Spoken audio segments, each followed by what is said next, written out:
Hello guys, welcome to my channel Netcast on WebTech Zone. So in this video tutorial, I am going to show you how you can reduce the header and footer size, or how you can manage the margin of header and footer in Microsoft Word. So guys, let's start the video, and at the end, if you like this video, hit the like button, subscribe my channel, and don't forget comments below. So let me start with the video. Okay guys, so here we are. This is my Microsoft Word document, and here you can see I have header and footer.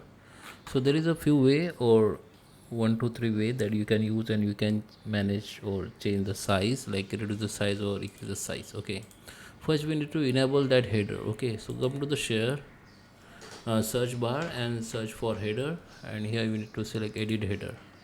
Now we have header in header option, and it is editable now. Okay, so here you can see header from top and header from bottom. This is a position. Okay, so you can change it, like you can make increase decrease the size from top and also from bottom.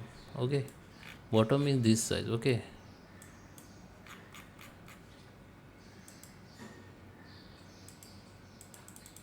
the footer and from bottom. Okay, you can see the change and the footer size also change.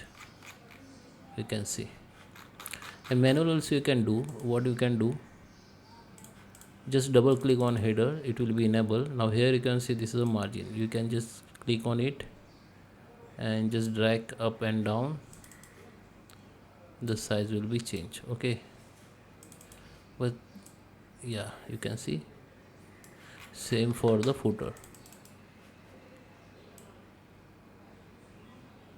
Okay, like this is maximum size we can put. Okay, this is limits. Okay, you can make it maximum like this, same as header. Okay, this is maximum size of header, we can make it top, and this is a minimum maximum size we can put down. Okay, so I hope you like this video. Please subscribe me. Thank you for watching.